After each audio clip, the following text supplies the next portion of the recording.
En aquest segon capítol de la història de la República parlarem de la conquesta de la península itàlica, que és la primera part del procés d'expansió romà. Tot i que aquesta època comença amb tot el contrari, amb la pèrdua de totes les possessions que tenia Roma de l'època monàrquica.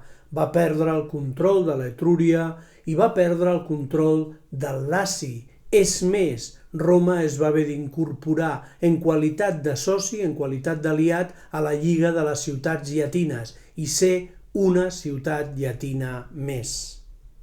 Com ja sabeu, durant el període monàrquic, Roma havia conquerit les ciutats etrusques, havia conquerit l'Etrúria. Ara és el moment de la venjança dels etruscs. Roma es troba enmig d'un procés revolucionari, el canvi d'un sistema per un altre, i els etruscos ho aprofiten per atacar Roma. Recordeu com el magistrat suprem de la ciutat de Veies, el que tenia el títol de Lucumon, acull Tarquini el Superb quan aquest fuig de Roma.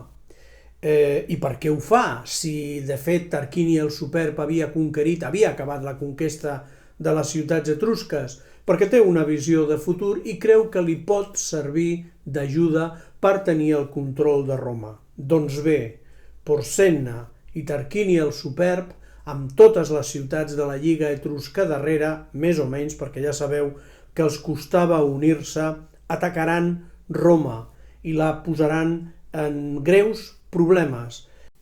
I aquest, com no pot ser d'una altra manera, és el moment d'una heroïcitat d'un jove romà. El cas és que mentre els etruscos estan posant setge a Roma, una nit un jove entra a la tenda de Porsenna i apunyala un dels dignataris que hi havia allà.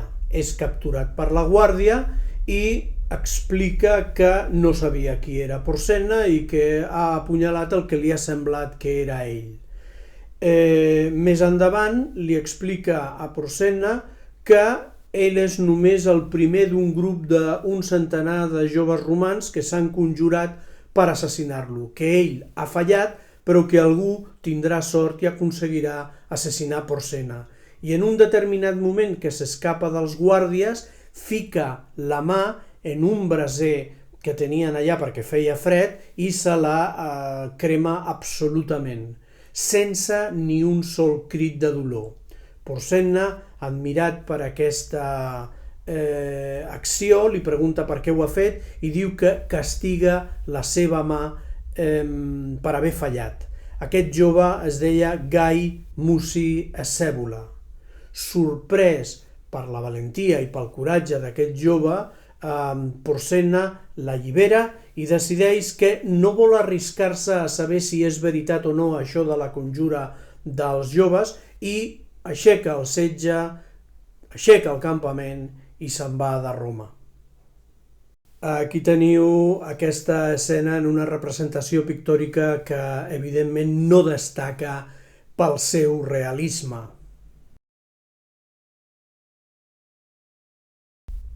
Sigui com sigui i amb grans esforços, Roma acabarà per recuperar el control d'Etrúria, acabarà per sotmetre les ciutats etrusques i aleshores iniciarà la seva expansió per la Itàlia central, en guerres contra els volscs, els eques i els sabins, que de fet són els seus veïns més pròxims.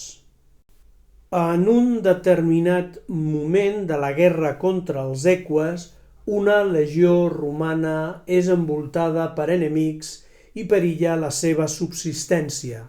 La situació és tan greu que Roma decideix nomenar un dictador. Cal parlar un moment de la institució de la dictadura. Per a nosaltres, la dictadura és un sistema de govern antidemocràtic que imposa algú que s'ha fet amb tot el poder per la força, però el seu origen no és aquest. La dictadura era una institució de la República Romana. Els romans havien arribat a la conclusió que quan hi havia una situació molt greu era millor posar tot el poder en mans d'una sola persona que no perdria temps discutint les decisions, una persona evidentment de prestigi, una persona que es considerava capacitada per a resoldre aquesta situació i d'aquesta manera guanyar temps. Doncs bé, la dictadura era, com us dic, una institució republicana creada per a aquestes situacions greus i amb una durada màxima de 6 mesos.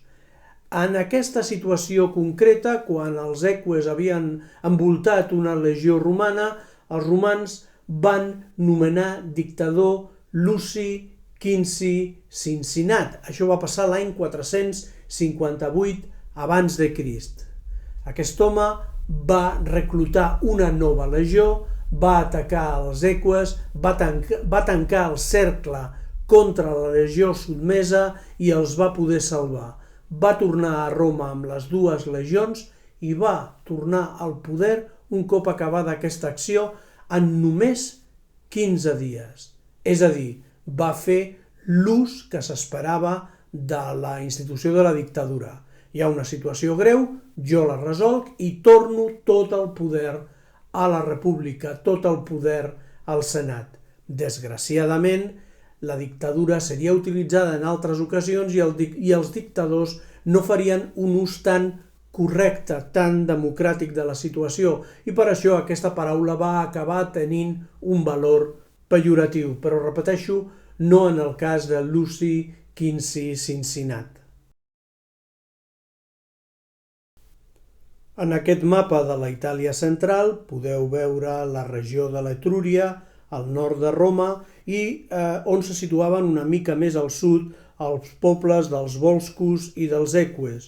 Els sabins no els assenyalo perquè estaven a tocar de Roma. L'any 390 es produirà una nova situació difícil per a Roma. Serà atacada i, de fet, conquerida pels gals. Els gals, que provenien del nord d'Itàlia, el que els romans coneixien com la Gàl·lia Cisalpina, la Gàl·lia de la nostra banda dels Alps, és el que això significa, eren bàsicament lladres, que atacaven les ciutats, robaven tot el que podien, cobraven rescat per les persones que segrestaven i poca cosa més. El cas és que Roma, repeteixo, va ser conquerida pel cabdill gal Brennus, i això ens va portar als romans a la constatació que havien de millorar l'estructura del seu exèrcit, que havien d'organitzar la legió d'una manera diferent i, sobretot, havien de tenir uns quadres d'oficials més ben preparats per al comandament. Explica Tit Livi en la seva obra Apurbe Condita que els romans van haver de negociar amb Brennus el pagament d'una sèrie de quilos d'or perquè alliberés Roma. Quan van aportar aquests quilos d'or es van adonar que la balança estava modificada perquè haguessin de portar molt més pes en or i es van queixar. Va ser aquest moment quan Brennus es va treure l'espasa i la va posar a sobre en el plat de la balança perquè encara haguessin de portar més quilos d'or i va pronunciar aquella frase que s'ha fet famosa: Vae victis, ai dels vençuts. Resulta una mica difícil pensar que una ciutat s'alliberés d'aquesta manera i sobretot que Brennus sabés parlar llatí. Roma, després d'aquest atac dels gals, va haver de recuperar totes les conquestes que havia fet i que havia perdut, però no li va ser especialment difícil. Se li obria el camí cap al sud d'Itàlia i en aquest camí, en primer lloc, es trobava amb els samnites, un poble de la Itàlia central, i més tard li quedava la Magna Grècia. La Magna Grècia estava formada pel sud d'Itàlia i per l'illa de Sicília. S'anomenava així la Magna Grècia, la Gran Grècia, perquè estava formada per les colònies que els grecs havien fundat des del segle VII abans de Crist en aquesta zona de la península itàlica i de l'illa de Sicília. La ciutat més important de la Magna Grècia era Tarent. Les guerres contra els samnites van ser llargues, era un poble muntanyenc i ferrenc que va posar les coses molt difícil als romans, que després de vèncer-los, bé, de fet no seria l'última ocasió en la qual haurien de lluitar contra els samnites, però després de vèncer-los en aquestes guerres que van des del 343 fins al 291, van incorporar part de l'estructura militar i part de l'armament samnita perquè d'aquesta manera milloressin una miqueta el seu exèrcit. Un cop derrotats els samnites, Roma va entrar en contacte amb una civilització diferent, una civilització més avançada que la seva, almenys des del punt de vista cultural, la civilització grega, i van passar a conquerir la part continental de la Magna Grècia. Les ciutats gregues de la Magna Grècia no eren enemics per a Roma, sobretot perquè estaven desunides, i Roma les va anar conquerint una rere l'altra fins que només va quedar la ciutat de Tarent, en el tacó de la bota. Els tarentins van demanar ajuda al rei Pirros de l'Epir. L'Epir és la regió de la península balcànica que està just a l'altra banda del mar Adriàtic i que es correspon amb el que és l'actual Albània i el nord de Grècia. Pirros tenia un exèrcit modern, un exèrcit, per cert, dotat amb elefants de combat, i tenia ganes d'emular les mateixes conquestes que havien fet els reis macedonis no feia molts anys abans. I per tant va donar la seva ajuda a la ciutat de Tarent i va passar al mar Adriàtic amb el seu exèrcit i es va enfrontar amb els romans. Els romans no s'esperaven aquesta arma de guerra nova que eren els elefants, no n'havien vist ni un en la seva vida, de fet van pensar que eren uns bous molt grans, i van ser derrotats fins en 2 ocasions pel rei Pirros i el seu exèrcit. Però el rei Pirros va patir tantes baixes en aquestes 2 victòries, però tantes, que les victòries no eren cap benefici, sinó més aviat un perjudici, perquè el seu exèrcit pràcticament va ser destruït. Per això nosaltres tenim l'expressió de victòries pírriques. Són victòries que et costen tant que no són aprofitables, que són una derrota. Pirros ho va veure clar i va marxar de la península itàlica i va abandonar els tarentins a la seva sort. Els tarentins van seguir lluitant contra els romans, però van caure poc temps després, l'any 272. Roma havia conquerit tota la península itàlica. A l'horitzó, una nova terra per conquerir seria l'illa de Sicília. Però era una illa, estava al mar, i els romans no se sentien gaire còmodes quan hi havia aigua pel mig. Parlem ara dels conflictes socials interns d'aquest primer període de la història de la República. Tenen un origen. El poder estava monopolitzat pels patricis, concentrat en les mans dels patricis, que ja eren una minoria dintre de Roma, però que no cedien ni un bri del seu poder. Els plebeus van anar patint les injustícies que se'n derivaven i l'any 495, en plena invasió dels gals, van decidir abandonar Roma i retirar-se uns quants quilòmetres més enllà al Mont Sacre i no tornar, i evidentment no lluitar per Roma fins que no obtinguessin alguna contrapartida. La situació era tan greu que van pactar amb els patricis la creació del Tribunat de la Plebs. Aquesta institució consistia en la creació de 2 tribuns de la plebs que eren magistrats que protegien els plebeus.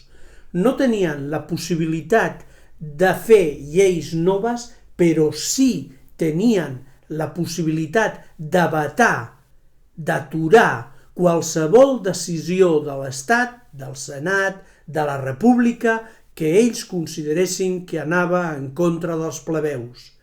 Això és un gran poder que se'ls atorga perquè podrien paralitzar el funcionament de la República. És una mostra del pragmatisme romà. Els patricis van veure que la situació era tan greu i que s'havia arribat a un punt d'injustícia política tan gran, a més, que van cedir i molt a favor dels plebeus. Aquest pragmatisme romà serà una característica que s'anirà mantenint al llarg dels temps. Un cop arrencat amb la creació del Tribunal de la Plebs, aquestes negociacions entre els patricis i els plebeus s'aniran plasmant en una sèrie de lleis importants que vindran en els anys immediatament següents. La primera i potser la més important és la llei de les 12 taules de l'any 450, que en realitat no és cap novetat. Senzillament es van gravar les lleis de Roma, la Constitució romana, si voleu, i es van penjar en unes plaques de bronze al Fòrum de Roma. Fins aleshores, les lleis eren secretes i només les posseïen un col·legi sacerdotal de patricis, que eren els que administraven la justícia i, com podeu comprendre, l'administraven al seu antull, tal com ells volien. En el moment que les lleis es publiquen i es fixen en una paret que tothom pot consultar, la sensació de justícia, la sensació d'igualtat creix.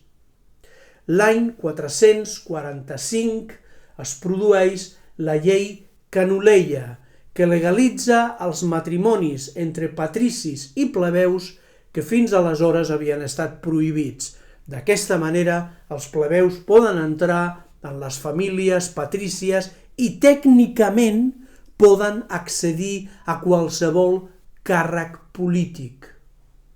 En qualsevol cas, això es concretarà millor l'any 367 amb la promulgació de les lleis licínies que permeten que els plebeus puguin accedir al consolat, que tinguin la potestat legal d'arribar a cònsols. La veritat és que, de totes maneres, això passarà molt rarament, perquè eren escollits per a cònsols gairebé sempre de manera única als patricis, però legalment podran els plebeus accedir al consolat i es donaran alguns casos en els quals ho faran. Finalment, en l'any 339 es promulguen les lleis pubílies, en les quals es permet als plebeus accedir a la magistratura de la censura. Parlem-ne una miqueta de la censura. Es tracta d'una magistratura que també té un nom que per a nosaltres té clars matisos pejoratius. Però a Roma la censura no era allò de controlar les publicacions perquè no es publiquessin coses contràries al poder o contràries a la religió. No, els censors, que tenien un càrrec que durava 5 anys, eren els encarregats de controlar la conducta moral dels ciutadans romans i, sobretot, el que era més important, controlar qui, pel seu comportament i per les qüestions administratives que fossin obligatòries, podia accedir a les llistes senatorials i a les llistes consulars, és a dir, a les llistes de persones que podien ser senadors i a les llistes de persones que podien ser cònsols. Com podeu veure, era un gran poder perquè tu podies impedir que algú pogués ser senador o pogués ser cònsol si tu eres censor.